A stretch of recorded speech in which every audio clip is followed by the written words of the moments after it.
workshop that Stage Ed did, and boys who took part in it were just terrific. You said the F word! You're gonna die! You'll go to hell and then you'll fry! Just like a fishy in a chip shop, fat, only 25 million tons lighter than glass! It's not an insult to the great professional actors who've been working on it today. It was really exciting for me to see people who were doing it fresh. What are you gonna do about it? Right. Let's go back into the scene. I seen Blood Brothers when I was 15 years old. It was that moment for me that made me want to become an actor. When I think back to that, I can remember it like it was yesterday.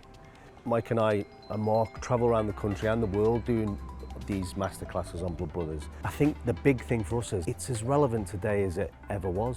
You know, when you look around, especially in the UK and politics and all the rest of it. And I know that's what Willy wasn't concentrating on. He was concentrating on the story and all those things happening around him, the politics and the social aspects and everything. But I think looking around the UK today, it's never been as relevant. You know what I mean? It's just as relevant. And yet, like Willy was saying earlier, it's a historical play now. It's not a modern piece of theatre. It's 40 years old, and those themes are like today's issues still.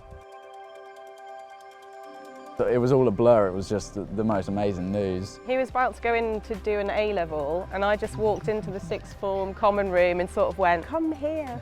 And then he was like, "No, no." And then when he read it, he actually said, "This is the best day of my life." I had to reread it. I couldn't believe it was real. The transformative power of the arts, we've seen it today.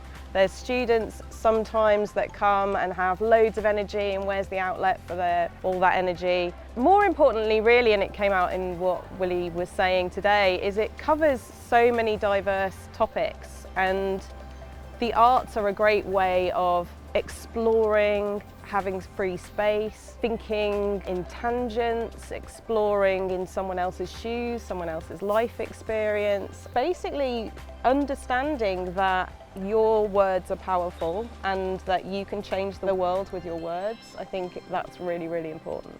There's a lot to learn about life on a bus, you know. There's your answer, politicians. No need for fancy graphs. If you want to see true society, just get the bus. It'd fix our loneliness problem in a day, you know. Earlier I was talking to the amazing drama teacher Rachel here about the importance of drama for giving you all kinds of skills that help with your other subjects, that help you in the world, kind of life skills in a way.